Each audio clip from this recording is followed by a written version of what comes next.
Hey, what's up everyone? It's your man DJ Roxy from Roxy Entertainment coming to you with another video, another tutorial video on the legendary Emax 1, the Emu Emax 1. Now the last video we did, we covered how to MIDI your MPC with your Emax and controlling your Emax with your MPC and sequencing using the sequencer on your MPC with your Emax, because we said that the sequencer on the Emax is not as good. Another thing we covered how to sample into the Emax and other little stuff. I'm gonna leave the link below where you can check that video out. So in this video, I'm gonna show you how to use your output, how to select your outputs for your different sound or your different sample on the keyboard. Now you want to do this because if you want to mix down properly, you want to have all your tracks separately. Let's say like your kick drum separate from your snare drum and your hi-hat separate, and separate tracks and separate channels.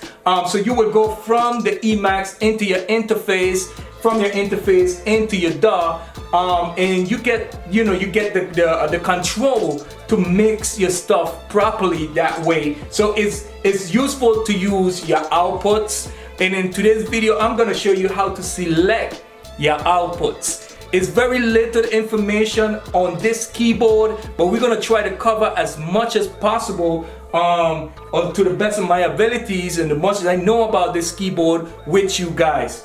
Once again, if you haven't subscribed to this channel, it's the perfect time to hit that subscribe button for more interesting videos like this. It's your man DJ Roxy. Stay tuned, don't go nowhere. Let me take you through the process. Alright, yesterday we covered how to sample into the Emax, so we're not going to cover this in this video. I have another video that covers all that information, so I'm going to leave the link below. You can check that video out if you need to know some information on that. Alright, so let's go ahead with the process of selecting your outputs. Now, if you don't select your outputs and you sample into the machine, it's going to be coming out to the 8 outputs at the same time, and you don't want to do that. You want to select each channel. Like say you have a kick and you want to put the kick to channel 1, to output to channel 1. Well, let me take you through the process. You want to go into preset definition and you want to scroll up until you get edit assignment. Enter. Look for the where's your kick or the instrument that you try to output. Then you press enter. You scroll until you get your selection of channels, and this is where it says 1 and 8. This is the sound coming out from 1 to 8. We don't want that. We want to come out to a channel by itself. So we scroll until we see 1 and 1. Now a kick drum is coming out of the 1 output, number 1 output. So that's the way to select your channels, your separate channels on your Emax. We're gonna go with another example. Let's say we have a kick drum.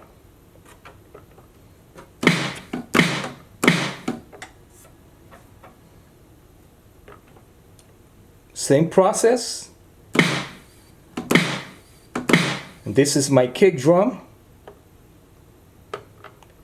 My kick drum is already selected 2 and 2. If I wanted to go to channel 3, I can go 3 and 3. If I want to go to channel 4, I go 4 and then go 4. 5 and then go 5. And this will select each channel by themselves.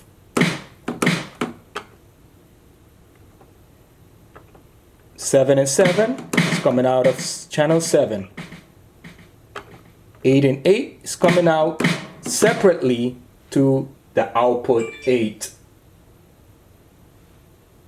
So this is my snare drum. I want to have it on channel 2 because of my kick drum is on channel 1, so 1 and 1. Snare drum 2 and 2. Hi-hat 3 and 3, and so on. Alright, so I hope you guys enjoyed this tutorial on the legendary Emu Emax 1. It's the same process on the Emax 2, so if you have an Emax 2 and you want to know how to use your outputs, of course it's a little different on the Emax 2 because on the Emax 2 they don't have 8 mono outputs. The outputs on the Emax 2 are stereo. The Emax 2 have the capabilities of sampling in stereo, which is great if you're trying to output in stereo. I would definitely be more interested in this way of outputting, which is 8 mono outputs. I can always stereo my channels, or I can always put effects on each of my instruments where they're gonna broaden out and sound like stereo or stereo feed, whatever you want to call it. But on the Emax 2 is just a little different. If you like your outputs to be in stereo, the Emax 2 would be perfect for you. The reason why the Emax 1 is perfect for me is because it output 8 output in mono. Just like the EPS, the classic EPS, when you have the output expansion board, it output 8 outputs mono. When it comes to the EPS 16 Plus and the ASR, it's in stereo. The output is like, I think it's 3.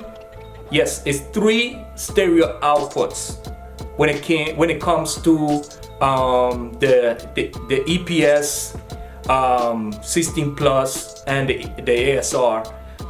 When it comes to the Emax 2 as well, it's 3 stereo outputs, which if you're into that stereo sampling, great for you. I'm more into mono sampling when it comes to these machines. That's what I love the EPS Classic, and that's what I love the Emax 1.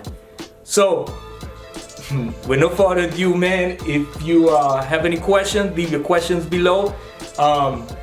If you haven't subscribed, it's a perfect time to hit that subscribe button. The least you can do to help out this channel, to keep this channel moving. And I would like to thank all my subscribers.